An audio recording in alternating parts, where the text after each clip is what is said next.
وأدعو فخامة الرئيس غزالي عثمان رئيس جمهورية القمر المتحدة لإلقاء كلمته. بسم الله الرحمن الرحيم. الحمد لله رب العالمين، والصلاة والسلام على أشرف المرسلين سيدنا وحبيبنا محمد وعلى آله وصحبه وسلم.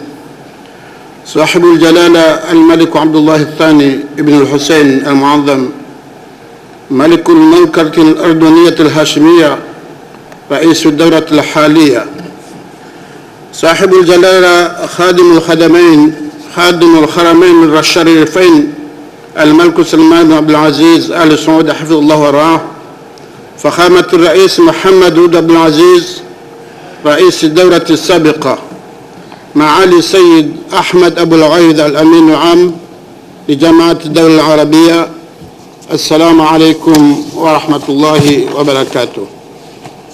إنه لمن دواعي العزمة أن أحضر إلى المملكة الأردنية الهاشمية لمشاركة في القمة العربية 28، ويسرني أصالة النفس ونية عن الوفد المرافق أن أتقدم وافر الشكر والعرفان إلى المملكة الأردنية الهاشمية الشقيقة ملكا وحكومة وشعبا على حفاوة الاستقبال وكرم الضيافة اللتين حظينا بهما منذ وصولنا إلى هذا البلد الشقيق. كما يسرني أن أنير صاحب الجلالة الهاشمية الملك عبد الله الثاني بن حسن المعظم على ترأسه هذه القمة، متمنيا جلالته كل التوفيق والنجاح في تفعيل العمل العربي المشترك.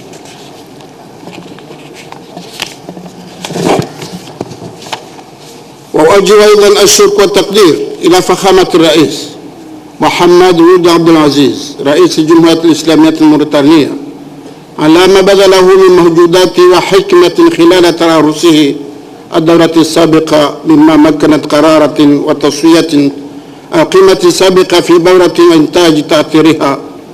وشكر مسؤول كذلك إلى الأمانة العامة ممثلة في معالي الأمين العام السيد أحمد أبو الغيث ومعاونيه الأعداء الجيد لأعمال هذه القمة، أصحاب الجلالة والفخامة والسمو. إن الأحداث والحروب البعشة التي يعاني منها العديد من الدول العربية مؤلمة للغاية وغير مقبول. إن شعوب هذه البلدان الشقيق لا يحق لهم هذه المعاناة، ولديهم الحق أن يتوقعوا منا إتخاذ الحلول لوضع حد لهذا الوضع المأساوي.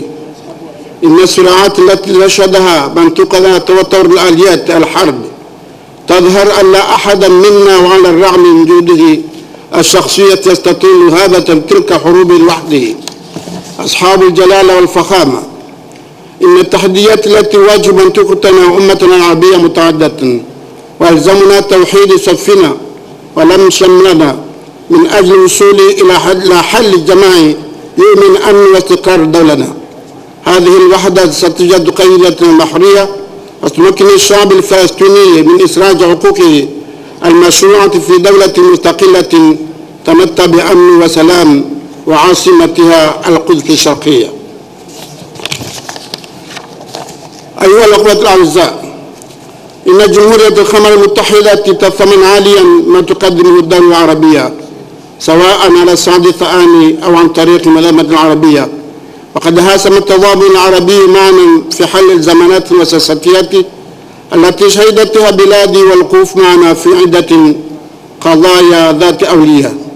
هذا التضامن أدى إلى تبادل قرار رقم 519 الصادر خلال القمة العربية بمدينة ستر الليبية، والذي أنشأ صندوق التنمية والاستثمار في جزر القمر واللجنة العليا التي تتكون من الدول المنحنية والجامعة العربية، وتفضلت مشكورة بترأسها دولة قطر الشقيقة من أجل تحقيق التنمية الاقتصادية ورخاء الشعب القمرية.